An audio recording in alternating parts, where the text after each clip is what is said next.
प्राचीन काल में देवियों की मूर्तियों के बजाय पिंड पर ही क्यों विशेषता दी गई? उन्हें मूर्ति बनाना नहीं आती थी, इसलिए वे पिंड रखते थे, अथवा इन पिंडियों का कोई विशेष महत्व है?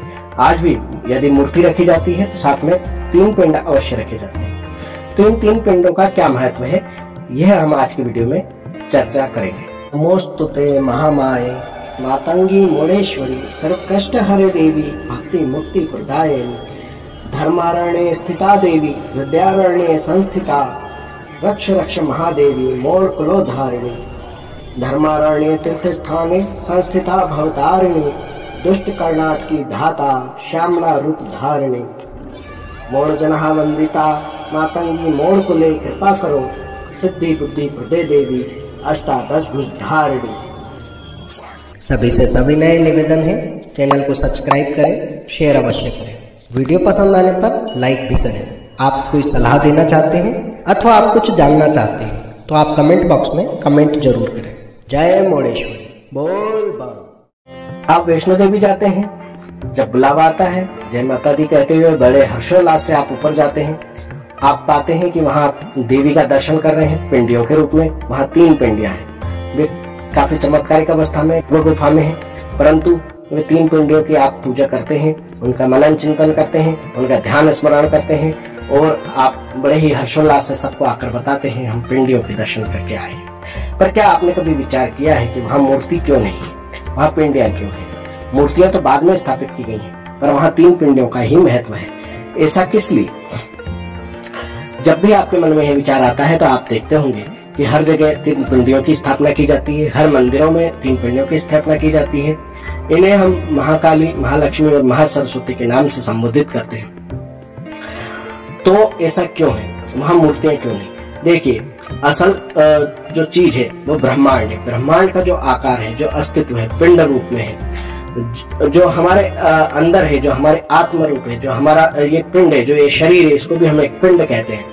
और जब व्यक्ति की मृत्यु होती है तब पिंडदान किए जाते हैं, तब भी 3 पिंड बनाए जाते हैं, 3 पीढ़ियों के निमित्त बनाए जाते हैं, पिता, दादा और परदादा। इस प्रकार से 3 पीढ़ियां उसमें सम्मिलित होती हैं। और यही 3 पिंड जो है स्त्री के लिए भी और पुरुष के लिए भी मान्य होते हैं। 3 पिंडों को 3 पीढ़ियों में शामिल करा दिया जाता है। इससे माना जाता है कि जहां से आपकी उत्पत्ति हुई थी आप वहां विलीन हो गए हैं। 3 पिंडों का एक और विशेष महत्व है। 3 पिंड 3 गुणों के स्वरूप हैं। ये 3 देवियां जो है महाकाली, महालक्ष्मी, महासरस्वती, ये 3 गुणों का भी प्रतीक है। ये है सत्व, रज और तम। सत्व में ब्रह्मणी है, रज में लक्ष्मी है और तामसिक श्री महाकाली। इन 3 गुणों से संयुक्त ही देवी दुर्गा है। जब ये 3 गुण एक साथ आ जाते हैं, एक ही शरीर में स्थित होते हैं या एक ही जगह स्थित हो जाते हैं तो उसे ही दुर्गा कहा जाता है। दुर्गा सर्वशक्ति है, सर्वविद्यमान महाविद्या शक्ति है, सर्व विद्याओं की जननी, समस्त संसार की जननी, जगत जननी है। यही आद्य शक्ति है। आद्य शक्ति का कोई निश्चित स्वरूप नहीं है, उसे आप इस आकार में नहीं बांध सकते कि उनके 4 हाथ होना चाहिए या 8 होना चाहिए, 10 होना चाहिए या 12 होना चाहिए। इसलिए आप पाएंगे कि आप दुर्गा के अनेक स्वरूप पाते हैं, अनेक रूपों में दुर्गा देवी को पाते हैं। और आप जब पाते हैं कि जब असुरों का वेग जो बताया गया है कि सभी देवताओं से, पृथ्वी पर उपलब्ध सभी देवताओं से महादेव भी, सभी जब देवताओं से पार हो जाता है तब वे सभी आद्य शक्ति का ही स्मरण करते हैं। आद्य शक्ति अर्थात जिससे हमारे इस शरीर की रचना होती है, जिससे ये हमारा शरीर उत्पन्न होता है, ये जो पंच तत्व आदि जो आप अपने आसपास देखते हैं, वह वातावरण जिसमें आप जीवित रह सकते हैं, जो संभावनाएं, जो पृथ्वी पर जीवित रहने की संभावनाएं हैं, जिस ब्रह्मांड से ये पृथ्वी आई है, वहीं उन्हीं ब्रह्मांड को ये 3 पिंडों की संज्ञा या 3 गुणों की संज्ञा दी गई है और उसी को देवी दुर्गा कहा गया है। जब वे प्रकट होती हैं, यानी कि अपने पूर्ण तेज और पूर्ण अस्तित्व में आती हैं, जब व्यक्ति को यह बोध होता है कि ये देवी क्या है और वह किस प्रकार हमारे शरीर के अंदर ही निवास करती है और हम किस प्रकार उससे संबद्ध है, यही सब बताने के लिए, यही सब रहस्य को समझाने के लिए 3 पिंडों को हर जगह रखा जाता है, ताकि आप कभी भूले नहीं, कभी आप इस बात को विस्मृत न करें कि 3 पिंड ही आपकी शक्ति है। यही कारण है कि हर मंदिर में, हर तीर्थ स्थान में 3 पिंडों की आराधना की जाती है, ध्यान लगाया जाता है। जब ध्यान लगाया जाता है तब आपका शरीर तीनों गुणों को जब संतुलित कर लेता है, जहाँ न तम अधिक हो, न सत्व अधिक हो, न रज अधिक हो, अर्थात कोई भी एक गुण अगर अधिक हो जाता है तो संतुलन बिगड़ जाता है। और आपका जब स्वयं का निजी संतुलन जब बिगड़ता है तब आपकी आराधना साधना आप कुछ नहीं कर सकते, सब व्यर्थ हो जाती है और आपकी अपयश के आप भागी होने लगते हैं। आपको यश जो मिल रहा था या आप जिस सामान्य अवस्था में भी थे वह भी एक सामान्य स्थिति है और उसको आप खो देते हैं। परंतु जब आप तीन पिंडों की आराधना करते हैं, अपने पूर्ण अस्तित्व को आप जान लेते हैं कि हम यही तीन पिंड हैं, यहीं से आए हैं और हमें यहीं जाना है और यही तीन गुणों का संतुलन रखना ही परम विद्या है जिसे हमें समझना है। अगर हम इसको समझ लेते हैं और इस प्रकार का व्यवहार करते हैं तो यकीन मानिए आपकी मुख वाणी से निकली हुई हर बात लोग सुनते हैं, समझते हैं, उसका पालन करते हैं और सफल होते हैं। यही कारण है कि हर जगह पर तीन पिंडों की व्यवस्था की गई है।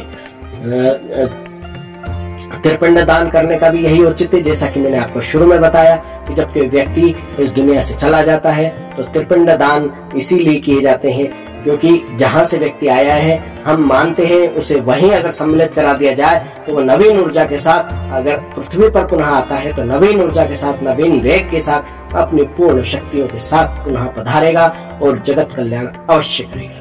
तो यही इन तीन पिंडों का विशेष महत्व है, मूल सार है, जिसे हम अलग अलग भाषाओं में अलग अलग विद्वानों ने अलग अलग उसकी व्याख्या की है, अलग अलग प्रकार से इसको समझाया है।